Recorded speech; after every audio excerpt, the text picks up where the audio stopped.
በልጅ ህይወት ላይ እንደዚህ አትጫወቱ። እናንተ ህፃን ልጆች አይደላችሁ። ቤተሰብም ሰዎችም ተመልካችም በእናንተ ምክንያት በየቀኑ መጨነቅ መጨቃጨቅ የለበትም። እናንተ በዚህ ሰዓት ሰውን ማስተዳደር ሰውን መምከር ባለባችሁ ሰዓት ላይ ሰውን አታስከፉ በማለት እንግዲህ ዴቪዬ ትልቅ ሰው የተከበረ ሰው እንግዲህ መክሯቸዋል ማለት ነው። ከዚህ በኋላ የሩቲ ህይወት ውስጥ አይመለከትም፣ እሷም ያንተ ህይወት ውስጥ አይመለከታትም። ስለዚህ የራሳችሁን ህይወት ኑሩ። ተለያይተናል ካላችሁ ለምንድን ነው የምትጨቃጨቁት? በየጊዜው ልጃችሁን ለምንድን ነው በሰላም ማታሳድጉት? አንተ በተፈቀደልህ ሰዓት ሄደ ልጅን ለምን አታይም?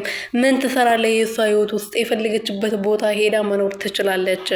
እሷ የምትሄድበት ቦታ የመቆጣጠር መብት የለህም። የመረጥከው መርጠህ ከእሷ ህይወት ወጥተሃል ብሎ እንግዲህ ልኩን ነግሯል ማለት ነው። አብርሃም ደግሞ ከህይወቴ ውልቅ ብላ ትውጣልኝ፣ ማንንም እንዳትልክብኝ፣ ስለ ህይወቴ የሚመለከታቸው ይመለከታቸዋል፣ የማይመለከታቸው ህይወቴ ውስጥ እንዲመጡ አልፈልግም። እሷ ከህይወቴ ውልቅ ብላ ትውጣልኝ ብሏል። ውልቅ ያደርገውና መድኃኒዓለም አባቴ። ሰላም ቤተሰቦቼ እንዴት ናችሁልኝ? እኔ ያለው እግዚአብሔር ይመስገን። በያላችሁበት ሰላማችሁ ብዝት ትርፍርፍ ይበልልኝ። የኔ ውድና ወርቅ እንቁ የሆናችሁ ቤተሰቦቼ ደህና ናችሁልኝ? እኔ ያለው እግዚአብሔር ይመስገን። አብርሃም እና ሩቲ ዴቭ መጥቷል እንግዲህ እንደምታውቁት ማለት ነው። እና መጥቶ አብርሃም እንግዲህ ውልቅ ብላ ትወጣልኝ ብሏል። እንግዲህ አንተ ነህ እንጂ መውጣት ያለብህ፣ ውልቅ ብለህ መውጣት ያለብህ። እሷ እኮ ወታለች። አንተ ነህ በየጊዜው ለቪዲዮ ብለህ ወደ እሷ ህይወት እየመጣ ያለው እኮ እንጂ እሷ እኮ ወታለች።